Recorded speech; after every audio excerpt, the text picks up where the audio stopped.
Welcome to the latest edition of the Shukri Wrights Podcast with your host, Shukri Wrights. It's been a minute since I had a guest on. So the last few episodes were solo, and the last episode was part of a sequel, part 2 of that coming very soon. But I'm excited to have this guest on. I've been following him for a while. He is Scott McLaughlin of WEEI, host of the Skate Pod on WEEI and as well as WEEI.com. Scott, good morning. Following the Bruins, but how are you doing today? Good morning. I'm good. How are you, Shukri? I'm good. I have very little to complain about, and I'm sure a lot of Bruin fans have very little to complain about this morning, on the morning of the recording prior to the Sunday night game against the Canucks, as the Bruins currently sit 13-2. So I want to get your thoughts on what are your observations from this team so far, and what has stood out to you the most about the 2022-23 Bruins? I think their depth is really what has stood out the most to me. It's not that different of a team than last year, but you bring back Krejci as your second line center, kind of bumps everyone else down in line. You get a bounce back season from Nick Foligno so far. AJ Greer has been able to bring some energy when he's played. You look at defense where they've had a bunch of guys in and out already with, Charlie McAvoy missing time. Matt Grzelcyk missed the first 4 games. Brandon Carlo missed a few. Derek Forbort's out now. And yet they keep rolling. Like, they've gotten better as a team defense in spite of all that. Forbort was having a great season before he got hurt. Connor Clifton's really stepped up. And, it just, so a combination of maybe a few roster moves that have helped add depth, but then guys just stepping up, like those Clifton's, Forbort's, Foligno's, guys who, were kind of towards the bottom of the roster last year, sometimes in and out, and now are kind of emerging as key players. And then obviously, you still have the star power. I mean, David Pastrnak's off to an awesome start. Bergeron's doing his thing. Jake DeBrusk has been very good. Hampus Lindholm's had an awesome start. So obviously Linus Ullmark in goals can't seem to lose. So get it all together. But, I think combination of the stars, playing to their potential, plus just a deeper roster overall. As you were talking about Pastrnak, I can't help but to think about that play from the game against Buffalo yesterday, Saturday night, in which it was as if we had that flashback of 2018-19 again with Marchand, Bergeron, Pastrnak playing on that same line. And it just seemed like they never missed any time apart, given that they don't play on the same lines anymore. And we all saw what we already know about David Pastrnak in terms of just how gifted of a player he is in terms of his offense, his scoring ability. And like there are some that would point out his flaws, like he tends to disappear come the playoffs or anything like that. But in this time in which that the Bruins are rolling, and you're seeing Pastrnak's play elevate almost on a nightly basis, where he's beginning to become a bit more expensive. What is your thoughts on the ongoing contract negotiations between Pastrnak and the Bruins? And is there a number that you think that would be realistic for the Bruins to be able to meet the middle ground in terms of signing Pastrnak long-term? Yeah, you're right. He's not getting any cheaper. His price is only going up the more that he keeps playing like this. Top 3 in the league in scoring. You're up there with names like Connor McDavid and Leon Draisaitl. So, it's interesting, right? Because like both sides keep saying, they want to get something done. They're talking almost every day. Mm-hmm. It's like, well, okay, so what's taking so long? Why is it still going? I think you got to get up to at least 8 years, $11 million a year is probably, I think a realistic number. Maybe it goes a little over that, but I wonder if like maybe the Bruins are a little lower than that. You think of last year, they signed Charlie McAvoy 8 years, $9.5 million a year. That was the most expensive contract in team history at that point. still is. We think Pasternak's will beat that, but I wonder if maybe the Bruins are still more in that neighborhood, or maybe 8x10 or something, where they might still have to come up another $1 million a year or so, and and they're gonna have to, like, again, that price isn't going down. It's not, if Pasternak's saying, if he's at like 8x11.5 or something, there's nothing that's going to change his mind and bring him down. So at some point, I think the Bruins might have to come up on the price a little bit. And, I don't know why that waiting game's really happening. And then you throw in this whole Mitchell Miller thing that's happened over the last week. And it's like, you wonder the kind of effect that has, where, now the front office has, a whole different problem on their hands to handle. And, they're doing internal reviews and whatever. So, they also have a trade to figure out at some point, when they're going to have to clear out about $3 million in salary when Derek Forbort comes back off long-term injured reserve. So a lot going on, but you would certainly think that they'd want to get Pastrnak done sooner than later. You don't really want to have this drag on into the second half of the season. You certainly don't want to have it drag into the off season. Oh, no. Because at that point, it literally becomes a bidding war. And we've seen that happen before, where it becomes we wanted him, but he didn't want to come back at this price. Like, in a way, we saw that with Torrey Krug just a few years ago. I mean, I know, like, obviously, like, two different positions, one being a really good offensive defenseman, Pastrnak being one of the elite scorers in the NHL. But we saw that with Krug a few years ago, in which that he was in his walk here, and they didn't get a new contract done prior to the start of the season, and yet they get to the offseason, they got the free agency. St. Louis said, "Hey, this is what we're going to offer you," and Torrey Krug took the Blues contract and signed there as a free agent. But with Pastrnak, what I find to be the most damning, because I'm going to go on a strong course here, is because why play with fire? You're playing with fire knowing that there are 31 other teams across the NHL that will sign him, including the New York Rangers, including maybe the Anaheim Ducks, maybe. But there are other teams that will be willing to pony up that kind of money to pay for a premium talent like David Pastrnak. And Scott, at what point do you say, and do you begin to truly worry? Because right now I'm not there yet. But at what point do you begin to truly worry about where negotiations are heading with David Pastrnak and the Bruins? I would say if it gets to the trade deadline and there's still no extension, and that's not till March. I think at that point, look, the Bruins are obviously a good enough team that they're not going to consider trading them or anything like that. But that trade deadline is still kind of like it's sort of a reset point where, you kind of start to make plans for that season to go forward and put together the best team possible for the playoffs. But you're also starting to look ahead to next year, right? Like last year, where the Bruins get Hampus Lindholm at the deadline, that was a move for last season, but it was also a move looking ahead.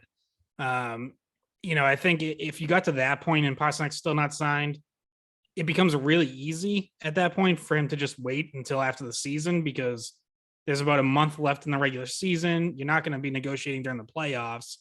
So if you get to there and there's still no deal, I would say it probably is going to have to wait till after the season. And then there's a little bit of negotiation time between end of the season and start of free agency. And that's not meaningless. Like, you can make use of that time to get a guy locked up. We saw that last summer with the Nashville Predators and Philip Forsberg, where he went through the whole season without a new deal. There are rumors, are they going to trade him at the deadline? They wrote it out, and then they got him signed, I think, literally the day before free agency started, to a 7-year deal. So there is precedent for that as well. And I think that there's, even if you wait that long, there's always going to be the mutual interest. Like, I don't think Pasternak's going to change his mind about, wanting to stay here if the right deal's on the table. So you could still get something done then, but obviously that's really cutting it close and is not ideal. Talk about like creating a bit of tension for fans. Like, where's the deal? Anywhere? Like, I see this on Bruins Twitter almost every day. There's always either one or two mentions of, is there a new deal? Is there a new deal? And if I've had people ask me, is there, like, there's nothing out there right now as of yet. And I think that's just like maybe the one of two major sticking points surrounding the team, and what otherwise has been just a shocking start to the season. I mean, because let's be honest, did anybody really have this team being 13-2 through the team's first 15 games? No, absolutely not. Especially not with McAvoy and Marchand missing the start of the year. Absolutely. Everyone's expectations were just, hey, just try to keep your head above water. Just, keep pace, be in the playoff picture somewhere until those guys come back, and then you get ready to make your run. And instead, they're sitting there with the best record in the conference. They're right there with Vegas for the best record in the league. And it's like, well, okay, forget about, hanging around the playoff picture. Like, you're talking about division winner, number one seed type stuff now. And, and they can hang around that conversation, because you look around the rest of the Eastern Conference and it's like, it's not a lot of teams off to great starts. Your Lightning, your Maple Leafs, like, they're sort of still kind of finding themselves. The Rangers, who went to the conference finals last year, they're hovering around 500. So it's like the Bruins, not only treaded water during that time, like, they've put some space between themselves and other teams that you eventually think are gonna, be playoff teams and go on a run at some point. But they can, they've really set themselves up well to go for that number one seed and try to have like home ice throughout the playoffs. It's, it's not really too early to like start thinking about that. Like, because they've gotten off to such a good start that they've got some wiggle room. I'm there. I'm already there. So last night, for those of you that don't follow me on Twitter, you can follow me at Shukri Wrights, not Shukri Wrongs, Shukri Wrights, and everything. I made a video last night, and I posed this question following their win against the Sabres, and I asked, at what point do you begin? Because I knew that there was going to be negative answers, and because let's be honest, the fan base is naturally negative. And I don't think it's a far-fetched statement to even make about this fan base. So I put the question out there, and I saw a lot of the comments this morning, because it was late when I posted the video last night. And I asked, at what point do you begin to say that this is not just a good early season start? This isn't just a good start anymore, that you have a legitimate team. Some are saying, well, let's just see after we get through the stretch between November 21st and through December 11th, where they have some really challenging matchups coming up.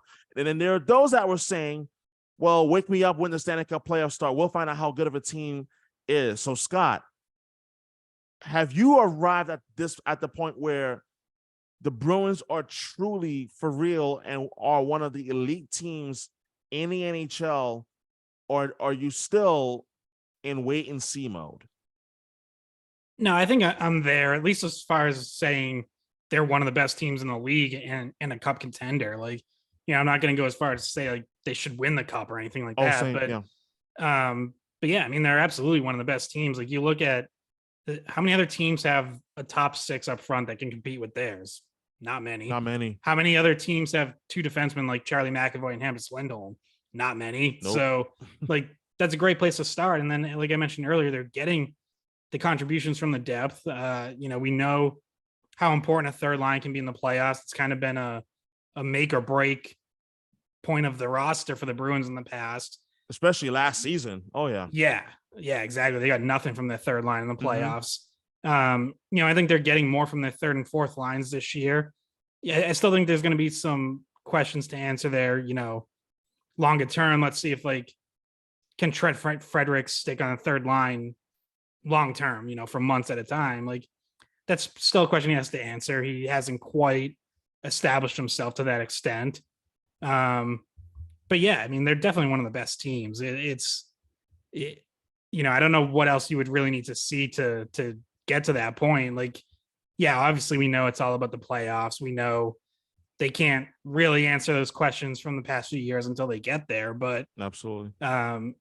I never like I think people try and do that with the Celtics as well. And it's like, I don't know, like just enjoy the season until it gets there. Like you can't do anything about the playoffs right I'm now. so So, glad you mentioned that. like all you Yeah, can do is set yourself up and um, you know, establish good habits. And the Bruins are clearly doing that, and yeah. they're at the top of the league standings. So um enjoy the regular season and enjoy what you're seeing, because all of what you're seeing, that's what's gonna be important come the playoffs. Like if they play like this, they absolutely can go on a deep run.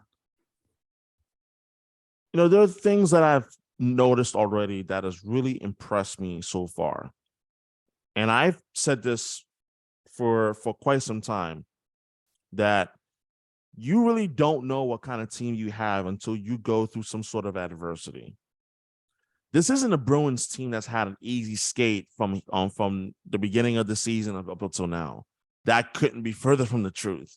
You talked about the injuries with Marchand missing time, McAvoy just getting back, as well as Marchand obviously haven't just gone back as well, but they were without Zaka for a little bit of time. They were without Krejci for a bit of time, and right now they're missing Derek Forbort as well. They just had Mike Riley sent down to Providence, and yet whenever adversity has came knocking on the door, this team has responded.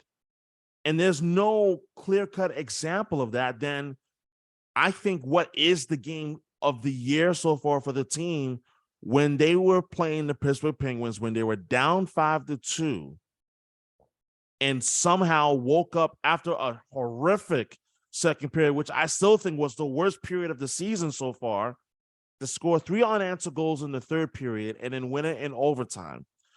And Scott, like when you look at previous Stanley Cup winning teams, especially in recent years, whether if it's the Blues or the Capitals or the Lightning when they won back-to-back, and even last year's Colorado Avalanche team, when you look at those teams in terms of what they had to go through adversity and how they've responded and what you've seen from this Bruins team so far, is it fair to say and to begin to think that this is just more than just pure depth and skill on the ice, but rather there is a transformation in terms of their mental makeup? Because last season, I'm truly not sure if the Bruins come back to win those kind of games, and especially in last night's game against the Buffalo Sabres. Yeah, they were down 1-0, but they looked off in that first period.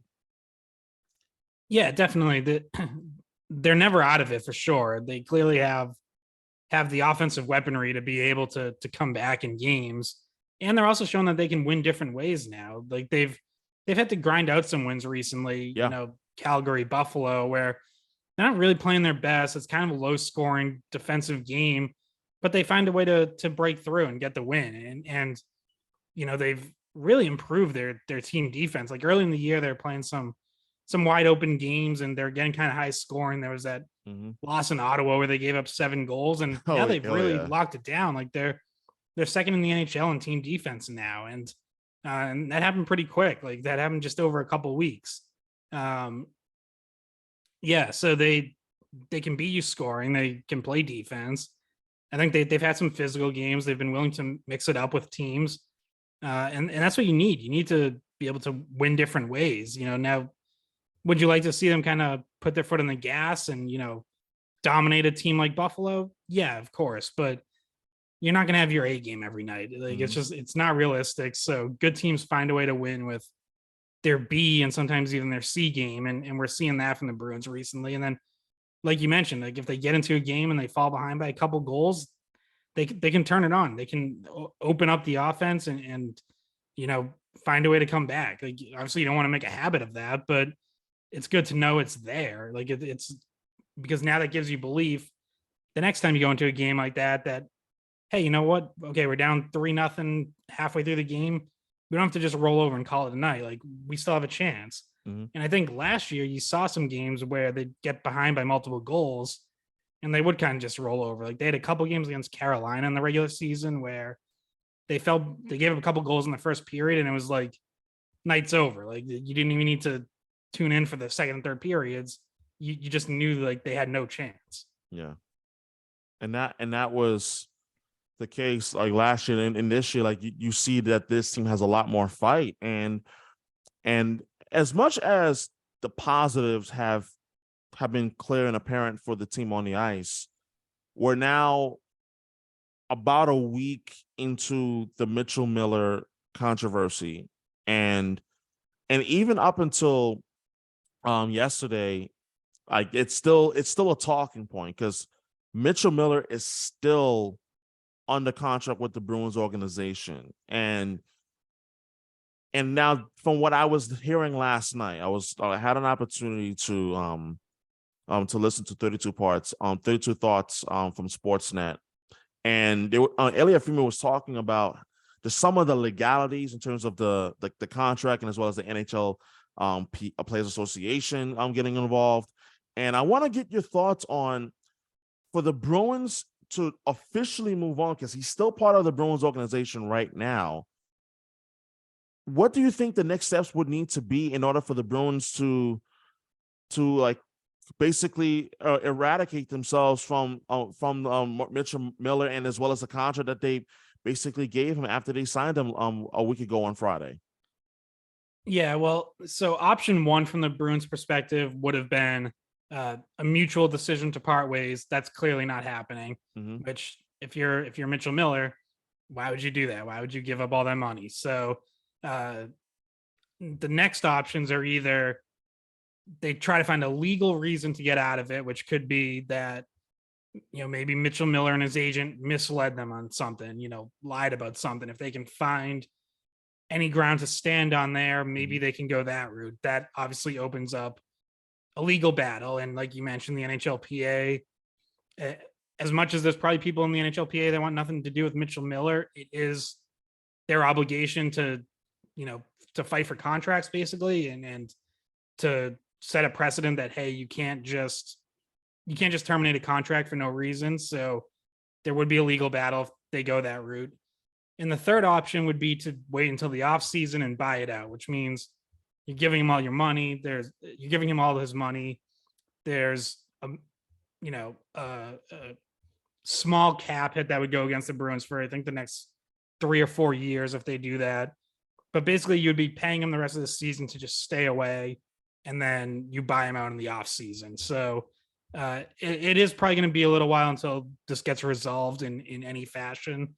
But obviously the most important thing for the Bruins was just to make it known that they're moving on, that he's not going to be a part of the team. He's not going to be in their facilities, practicing, playing, anything. And now you do the tougher part of trying to figure out how to get out of the contract, which, of course, was a mistake to sign in the first place, but that's what they did to themselves. Self-inflicted wounds. Yep. And I went as far as to say, like, I think self-inflicted stupidity. I had a chance to watch the press conference from last week, Tuesday. And the thing that really like stood out to me was when Cam Neely said that based on new information. Is like, based on new information to who?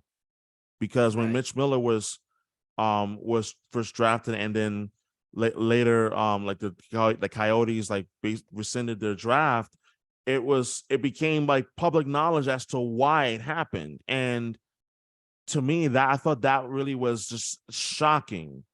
It was shocking in terms of the new information part. And I'm like, that's not new. Like, this was known league wide, yet for some reason this was being worked upon for months at a time. So when you look back on the press conference in terms of what was said, and as well as the actions that have come during this entire before and after the press conference, Scott, what has stood out to you in terms of either the transparency or the lack of transparency from Bruins management?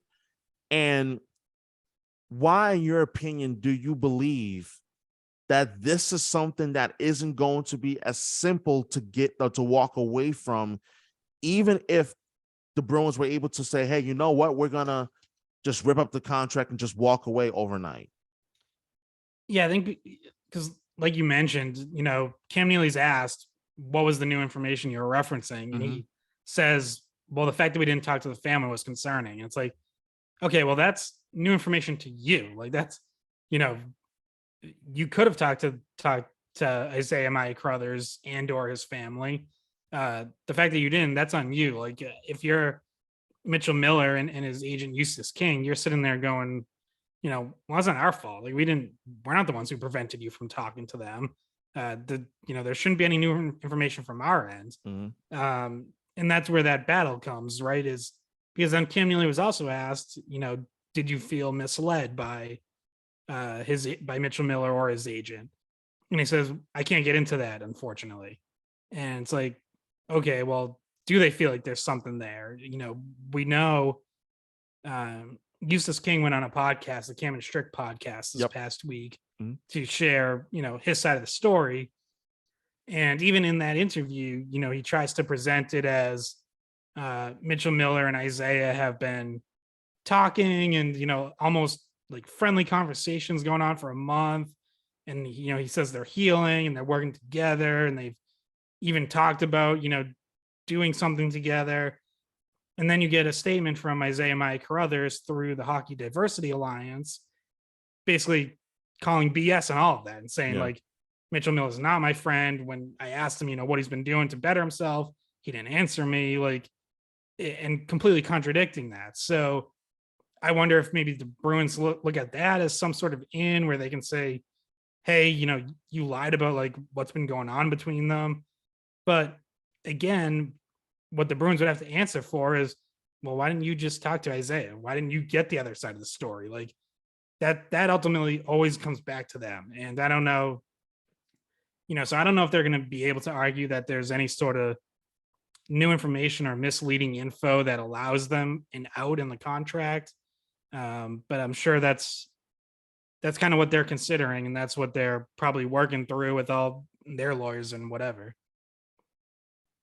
Yeah, and I mean, no matter how long it may take, this is definitely something that's still going to be a talking point as we move along during the season. Now, the Bruins are entering a really interesting stretch of games coming up in which that wanted to get your thoughts on real quick. And when I was looking at the schedule earlier, I was saying to myself, the Bruins, they have a stretch of games in which that I think when you look at the second half of November is where things begin to really like go on an uptick in terms of challenges and challenging matchups. Now, let's say after the Vancouver game, they got the game on the 17th against the Flyers. They got the Saturday night game at home against the Blackhawks. But between the 21st of this month and the end of the month, they have 4 games. 2 of them are against the Lightning, 1 against the Panthers, and 1 against the Hurricanes. And if there is one aspect to the Bruins that you've seen through the first 15 games thus far, as the Bruins get ready to head into those matchups that's basically scheduled for the end of the month, what would those concerns be? And do you think that it's time to be concerned about the ability for the blue line to stay healthy, given that it's a long season and injuries are prone to happen, defensemen are prone to get injured, or is that something that you that you consider or think of? Yeah, I think that's always a concern, and it seems like especially with the Bruins in recent years, they've had trouble keeping defensemen healthy. I don't really know like what you can do about that other than just have enough depth that you hope to be able to to weather the storm. And right now they have depth. Like at some point they're probably gonna have to make a move, but right now you still have Zaboral and Riley there, or Riley's in Providence right now, but he's obviously still around. You signed Anton Strawman, who I think has taken a while to get up to speed and hasn't quite found his game yet, but you hope at some point he will. He's obviously a veteran who's been around the league and has been an effective player for a very long time. So other than just having depth, there's not really a whole lot you can do about it. you mentioned this stretch of games, and you're right. Like, this is the ultimate test, because then even you get into that, like, that first week and a half of December, Yeah.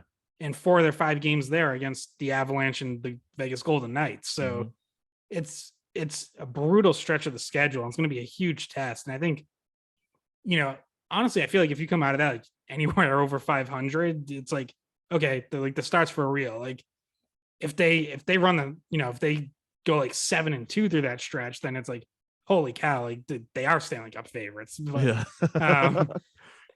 it's I think the fact that they already have McAvoy and Marchand back is really encouraging, because like now you're facing that stretch at least close to full strength, and those guys are going to be up to speed.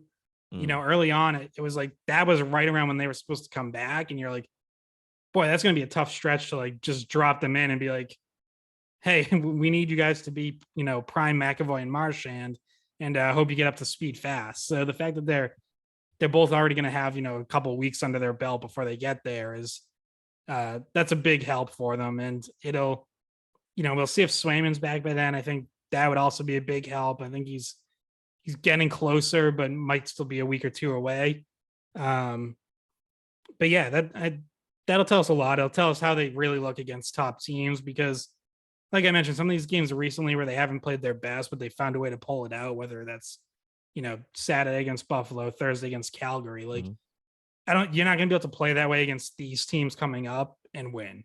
So you're going to have to be more on top of your game. You can't, sleep through the first period. You can't let up in the second period and let teams back in games. Like, they're really going to have to be on it for 60 minutes. And, I wonder if like part of what we've seen recently is they've, you get off to a start like this, maybe you get a little complacent, you're feeling really high about yourself, and then you have these games like Calgary and Buffalo, and you're like, hey, we can turn it on for one period and still beat, a team that's struggling.